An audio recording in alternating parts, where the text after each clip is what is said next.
the profound threat which it poses.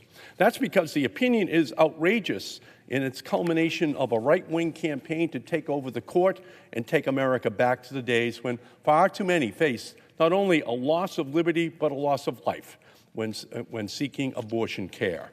It validates the theft of 2 Supreme Court seats by President Trump, then Leader McConnell, and Senate Republicans.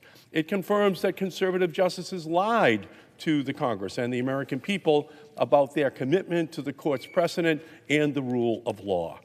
Overturning Roe v. Wade will undermine the health, safety, and freedom of millions of Americans and will create horrific pain and hardship for people across the nation, especially those without the means or resources to travel to states where abortion will remain safe and legal. Already, for pregnant Americans in red states across the country, access to abortion is functionally denied because of a lack of funds, geography, immigration status, and other barriers. This war on people of color and the poor is already being waged, and we cannot let the Supreme Court provide deadlier weapons. If the extremist right wing of the court is willing to abandon something as fundamental as the right to privacy and the right for an American to make decisions about their own body, then we are on a slippery slope to the undoing of other fundamental rights the court has recognized as grounded in the right to privacy, including the right to use contraception or the right to marry whoever you love. But this was the goal of the Republicans and the right wing all along: steal the Supreme Court seat, steal an election, and steal the rights of Americans. This is the direct consequence of an anti-majoritarian and anti-democratic national electoral system that allowed 2 presidents, who each lost the popular vote, to nominate more than half of the current justices to the United States Supreme Court and allowed them to be confirmed by senators representing a minority of the nation's population.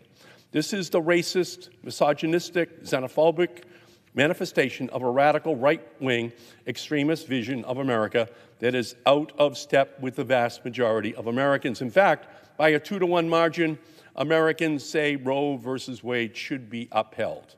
This egregious and overtly political act cannot be allowed to go unanswered. Faith in our judicial system is in jeopardy. So we are left with no other choice.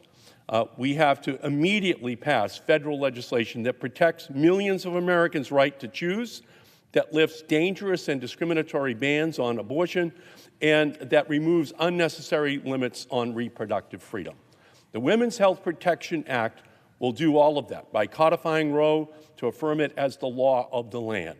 The Women's Health Protection Act enshrines in federal law a health care provider's right to provide abortion services, a patient's right, and a patient's right to receive them. Among its provisions, the bill would prohibit pre-viability bans designed to undercut the right to an abortion, like the 15-week ban imposed by the Mississippi law at issue in Dobbs, or specious heartbeat bans like the one imposed by Texas's SB 8. The Women's Health Protection Act would prohibit bans that do not make exceptions for the patient's health or life. I'm appalled that any member of Congress could call themselves in support of women and then support a ban that explicitly devalues life. This bill would also ban so-called trap laws, the targeted regulation of abortion providers that impose onerous and unwarranted requirements on facilities and providers that do nothing to promote health, but rather make it nearly impossible for healthcare providers to keep their doors open.